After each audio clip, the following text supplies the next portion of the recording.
ഒരു ബിസിനസ്സിന് ലോൺ കൊടുക്കുമ്പോൾ അതൊരു പാർട്ട്ണർഷിപ്പാണോ അതോ ഒരു കമ്പനിയാണോ എന്നെപ്പോഴെങ്കിലും ചിന്തിച്ചിട്ടുണ്ടോ? നിങ്ങളെ JIP പരീക്ഷയിൽ മാത്രമല്ല, ഒരു ബാങ്കർ എന്ന നിലയിൽ നിങ്ങളുടെ കരിയറിലുടനീളം ഏറ്റവും പ്രധാനപ്പെട്ട ഒന്നാണ് ഈ വ്യത്യാസം. അപ്പോൾ പാർട്ട്ണർഷിപ്പും കമ്പനിയും തമ്മിലെ വ്യത്യാസങ്ങൾ, പിന്നെ പലതരം കമ്പനികൾ നമുക്ക് വിശദമായിട്ട് തന്നെ നോക്കാം. അല്ല, ശരിക്കും ഒരു സംശയം, എന്തിനാണ് ഈ ബിസിനസ്സുകളൊക്കെ ഇത്ര സങ്കീർണമാകുന്നത്? ഒരാൾക്ക് ഒറ്റയ്ക്കൊരു ചെറിയ കട തുടങ്ങാമല്ലോ, പക്ഷേ ഒരു വലിയ ഫാക്ടറി എന്തുകൊണ്ട് ഒറ്റയ്ക്ക് നടത്താൻ പറ്റുന്നില്ല? ആ ചോദ്യത്തിനുള്ള ഉത്തരം ബിസിനസ്സിന്റെ വളർച്ചയിൽ തന്നെയുണ്ട്. ഒരു ബിസിനസ് എന്ന് പറയുന്നത് ഒരു ചെടി പോലെയാണെന്ന് വിചാരിക്കുക. അത് വളരുംതോറും അതിന് കൂടുതൽ വെള്ളവും വളവും ഒക്കെ വേണ്ടിവരും, അല്ലേ? അതുപോലെ ഒരു ബിസിനസ് വലുതാകുമ്പോൾ അതിന് കൂടുതൽ പണം, അതായത് ക്യാപിറ്റൽ വേണം. അത് നോക്കി നടത്താൻ കൂടുതൽ ആളുകളും വേണം. അപ്പോഴാണ് ഒരാൾ ഒറ്റയ്ക്ക് നടത്തുന്ന പ്രൊപ്പറേറ്റർഷിപ്പിൽ നിന്ന് പലർ ചേർന്നുള്ള ഒരു പാർട്ണർഷിപ്പ് ഫേമിലേക്കും അവിടെ നിന്ന് നിയമപരമായി അതിൻ്റേതായ ഒരു വ്യക്തിത്വമുള്ള കമ്പനിയിലേക്കും ഒരു ബിസിനസ് വളരുന്നത്. ഇതൊരു സ്വാഭാവികമായ മാറ്റമാണ്. അപ്പോൾ നമ്മളിന് എന്തൊക്കെയാണ് നോക്കാൻ പോകുന്നതെന്നല്ലേ? ആദ്യം എന്തിനാണ് ഈ ബിസിനസ് ഘടനകൾ മാറുന്നതെന്ന് നോക്കും. പിന്നെ പാർട്ട്ണർഷിപ്പും കമ്പനിയും തമ്മിലുള്ള പ്രധാന വ്യത്യാസങ്ങൾ. അതിനുശേഷം കമ്പനികളെക്കുറിച്ച് കൂടുതൽ പഠിക്കും. അവസാനം നിങ്ങളുടെ JAIB പരീക്ഷയ്ക്ക് വേണ്ട ഏറ്റവും പ്രധാനപ്പെട്ട പോയിന്റുകൾ ഒന്നുകൂടി ഉറപ്പിക്കും. ശരി, നമുക്ക് നേരെ കാര്യത്തിലേക്ക് കടക്കാം. ഈ പാർട്ട്ണർഷിപ്പും കമ്പനിയും തമ്മിലുള്ള അടിസ്ഥാനപരമായ വ്യത്യാസം എന്താണ്? നമുക്ക് അവിടെ നിന്ന് തന്നെ തുടങ്ങാം. ഈ ടേബിൾ നിങ്ങളുടെ പരീക്ഷയ്ക്ക് വളരെ പ്രധാനപ്പെട്ടതാണ്. നന്നായി ശ്രദ്ധിക്കുക. നമുക്ക് ഓരോന്നായി നോക്കാം. ഒന്നാമത്തേത് ഫോർമേഷൻ, അതായത് രൂപീകരണം. ഒരു പാർട്ട്ണർഷിപ്പ് ഉണ്ടാക്കാൻ വളരെ എളുപ്പമാണ്. നിയമപരമായ നടപടികൾ കുറവാണ്. പക്ഷേ ഒരു കമ്പനി തുടങ്ങുന്നത് കുറച്ചുകൂടി സങ്കീർണമാണ്. ഒരുപാട് നിയമപരമായ കാര്യങ്ങൾ ചെയ്യാനുണ്ട്. അടുത്തത് രജിസ്ട്രേഷൻ. പാർട്ട്ണർഷിപ്പ് രജിസ്റ്റർ ചെയ്യണമെന്ന് നിർബന്ധമില്ല, പക്ഷേ ചെയ്യുന്നതാണ് എപ്പോഴും നല്ലത്. എന്നാൽ ഒരു കമ്പനി കമ്പനീസ് ആക്ട് അനുസരിച്ച് നിർബന്ധമായും രജിസ്റ്റർ ചെയ്തിരിക്കണം. മൂന്നാമത്തേത് ലയബിലിറ്റി. ഇതാണ് ഏറ്റവും പ്രധാനം. പാർട്ട്ണർഷിപ്പിൽ പങ്കാളികൾക്ക് അൺലിമിറ്റഡ് ലയബിലിറ്റിയാണ്, എന്നാൽ കമ്പനിയിലാണെങ്കിൽ അംഗങ്ങൾക്ക് ലിമിറ്റഡ് ലയബിലിറ്റിയാണ്. ഇതിനെക്കുറിച്ച് നമുക്ക് അടുത്ത സ്ലൈഡിൽ വിശദമായി സംസാരിക്കാം. നാലാമത്തേത് ഓണർഷിപ്പ് ട്രാൻസ്ഫർ. പാർട്ട്ണർഷിപ്പിൽ ഉടമസ്ഥാവകാശം കൈമാറണമെങ്കിൽ എല്ലാ പങ്കാളികളും സമ്മതിക്കണം. എന്നാൽ കമ്പനിയിൽ അങ്ങനെയല്ല. ഷെയറുകൾ വിൽക്കുന്നതിലൂടെ അത് എളുപ്പത്തിൽ കൈമാറാൻ പറ്റും. അവസാനമായി പെർപ്പച്വൽ എക്സിസ്റ്റൻസ്. പാർട്ട്ണർഷിപ്പിന് സ്ഥിരമായ ഒരു നിലനിൽപ്പില്ല. ഒരു പാർട്ട്ണർ മാറിയാൽ ചിലപ്പോൾ ആ സ്ഥാപനം തന്നെ ഇല്ലാതായേക്കാം. എന്നാൽ കമ്പനിക്ക് സ്ഥിരമായ നിലനിൽപ്പുണ്ട്. അംഗങ്ങൾ മാറിയാലും കമ്പനി അവിടെ തന്നെ ഉണ്ടാവും. ആ പ്രധാനപ്പെട്ട പോയിന്റ് നമുക്കൊന്നുകൂടി ഉറപ്പിക്കാം. ലിമിറ്റഡ് ലയബിലിറ്റിയും അൺലിമിറ്റഡ് ലയബിലിറ്റിയും. ഒരു ബാങ്കർ എന്ന നിലയിൽ നിങ്ങൾ ഓർത്തിരിക്കേണ്ട ഏറ്റവും നിർണായകമായ വ്യത്യാസം ഇതുതന്നെയാണ്. ലിമിറ്റഡ് ലയബിലിറ്റി എന്ന് വെച്ചാൽ ഒരു കമ്പനിയിൽ നിങ്ങളുടെ ബാധ്യത നിങ്ങൾ മുടക്കിയ ഷെയറിന്റെ പണത്തിൽ മാത്രം ഒതുങ്ങുന്നു.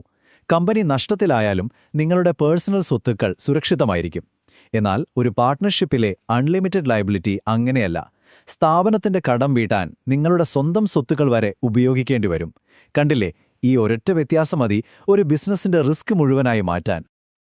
ഇനി നമുക്ക് കമ്പനിയുടെ ഒരു സൂപ്പർ പവറിലേക്ക് വരാം.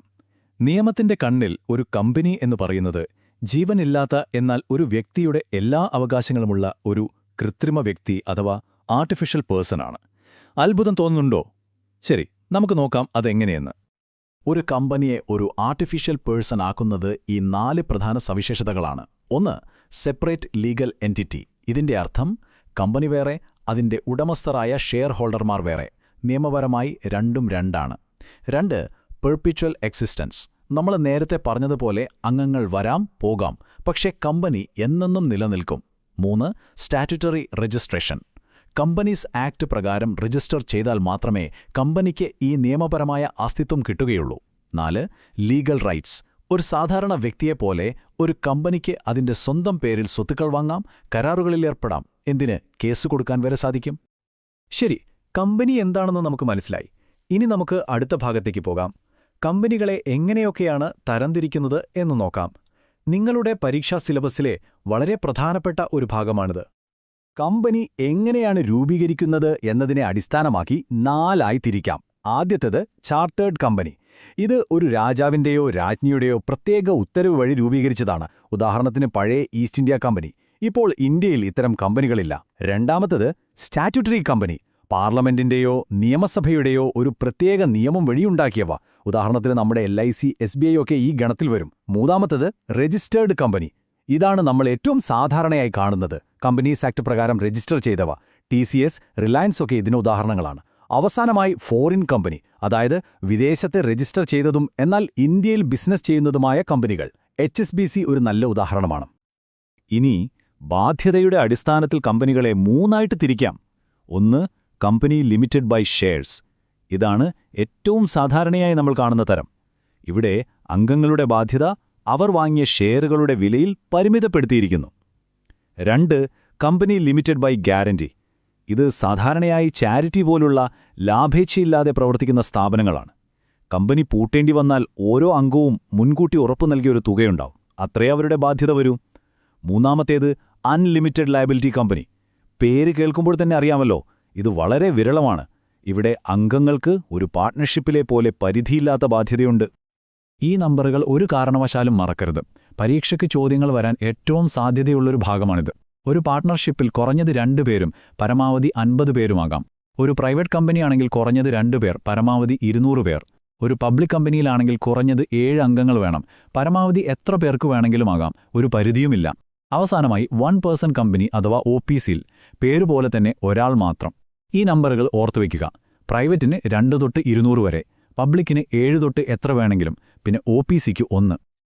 അപ്പോൾ പ്രൈവറ്റ് കമ്പനിയും പബ്ലിക് കമ്പനിയും തമ്മിലുള്ള പ്രധാന വ്യത്യാസങ്ങൾ എന്തൊക്കെയാണ്?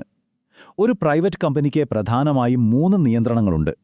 1 അംഗങ്ങളുടെ എണ്ണം 200-ൽ കൂടാൻ പാടില്ല. 2 ഷെയറുകൾ കൈമാറുന്നതിന് ചില നിയന്ത്രണങ്ങളുണ്ട്. 3 പൊതുജനങ്ങളെ ഷെയർ വാങ്ങാനായി ക്ഷണിക്കാൻ പാടില്ല. എന്നാൽ ഒരു പബ്ലിക് കമ്പനിക്ക് ഈ പറഞ്ഞ നിയന്ത്രണങ്ങളൊന്നുമില്ല. അവർക്ക് പൊതുജനങ്ങളിൽ നിന്ന് പണം സമാഹരിക്കാൻ കഴിയും. നമ്മുടെ അവസാനത്തെ തരംതിരിവിലേക്ക് കടക്കാം. ഇത് കമ്പനികൾ തമ്മിലുള്ള ഉടമസ്ഥാവകാശ ബന്ധങ്ങളെക്കുറിച്ചാണ്. ഇത് മനസ്സിലാക്കാൻ വളരെ എളുപ്പമാണ്. ഒരു പാരന്റ് കമ്പനിയും ചൈൽഡ് കമ്പനിയും തമ്മിലുള്ള ബന്ധം പോലെ ഓർത്താൽ മതി. ഈ വാക്കുകൾ ശ്രദ്ധിക്കുക. Government company. ഒരു കമ്പനിയുടെ 51% കുറയാത്ത പെയ്ഡപ്പ് ഷെയർ ക്യാപിറ്റൽ ഗവൺമെന്റിന്റെ കൈവശമാണെങ്കിൽ അതൊരു ഗവൺമെന്റ് കമ്പനിയാണ്. അടുത്തത് ഹോൾഡിംഗ് കമ്പനി. മറ്റൊരു കമ്പനിയെ നിയന്ത്രിക്കുന്ന കമ്പനിയാണത്. ഇതിനെ പാരന്റ് കമ്പനി എന്ന് വിളിക്കാം. അപ്പോൾ സബ്സിഡിയറി കമ്പനി എന്തായിരിക്കും? ഒരു ഹോൾഡിംഗ് കമ്പനി നിയന്ത്രിക്കുന്ന കമ്പനി, അതായത് ചൈൽഡ് കമ്പനി. അവസാനമായി അസോസിയേറ്റ് കമ്പനി.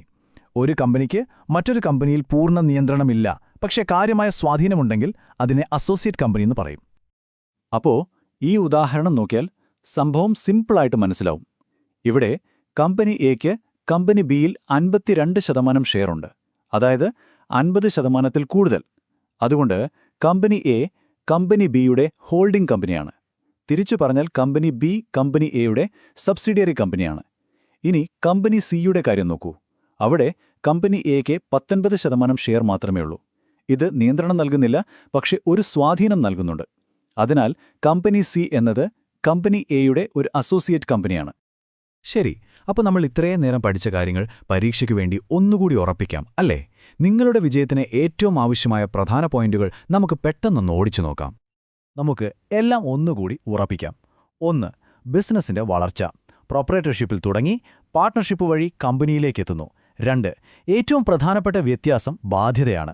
പാർട്ട്ണർഷിപ്പിന് അൺലിമിറ്റഡ് ലയബിലിറ്റി, കമ്പനിക്ക് ലിമിറ്റഡ് ലയബിലിറ്റി. 3 കമ്പനികളെ പല രീതിയിൽ തരംതിരിക്കാം. രൂപീകരണം, ബാധ്യത, ഉടമസ്ഥാവകാശം എന്നിവയുടെ അടിസ്ഥാനത്തിൽ. 4 അംഗങ്ങളുടെ എണ്ണം മറക്കരുത്. പ്രൈവറ്റ് കമ്പനിക്ക് 2 മുതൽ 200 വരെ, പബ്ലിക് കമ്പനിക്ക് കുറഞ്ഞത് 7. അവസാനമായി കമ്പനികൾ തമ്മിലുള്ള ബന്ധം. നിയന്ത്രിക്കുന്ന ഹോൾഡിംഗ് അല്ലെങ്കിൽ പേരന്റ് കമ്പനി, നിയന്ത്രിക്കപ്പെടുന്ന സബ്സിഡിയറി അല്ലെങ്കിൽ ചൈൽഡ് കമ്പനി.